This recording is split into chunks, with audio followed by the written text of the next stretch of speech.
អូនអើយអូនមើលដួងតារារាំងរស្មីស្រឡាំងនៅលើមេឃាកាយរំមិនអងរះចោមចន្ទ្រាខ្លះចិនខ្លះឆ្ងាយច្រានអិនគុណនីមើលចុះគំងាបងហាញស្រីនៅចំពីមុខបងនេះណាស្ងួនគឺផ្កាយកូនមន់ចរណៃកាយនេះរៀមធ្លាប់រៀបរំប្រាប់ស្រីថាដូចមេមន់បណ្ដាកូនខ្ចីតើស្រីនាងចាំបានទេណាអូនឯនេះឆ្វេងដៃបងនួនល្អងគឺផ្កាយក្រពើណាស្រស់ស្រីស្ងួននៅចំភាំងត្រាអូនគឺជាផ្កាយយាមនងកលណាពើពិសេស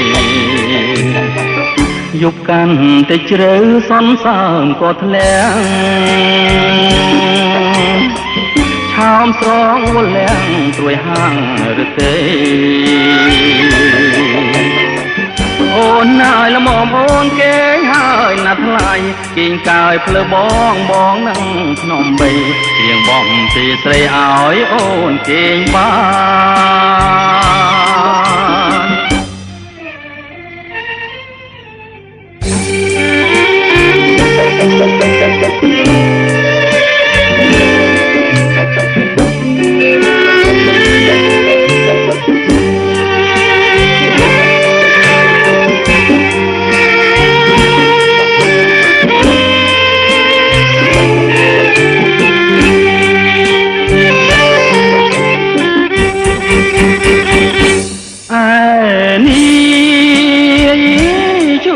ដៃប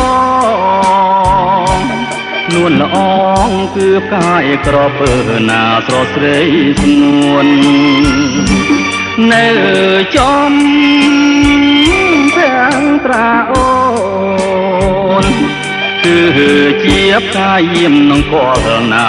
ពើពិសេសយប់កាន់តែជ្រៅសន្សើមក៏ធ្លាក់ឆោមស្រងវលាំងត្រួយហាងឬទេអូនណាយល្មមអូនគេងហើយណាស់ថ្លៃគេងកាយភ្លើបងនឹងភ្នំបីច្រៀងបំពីស្រីឲ្យអូនគេងបាន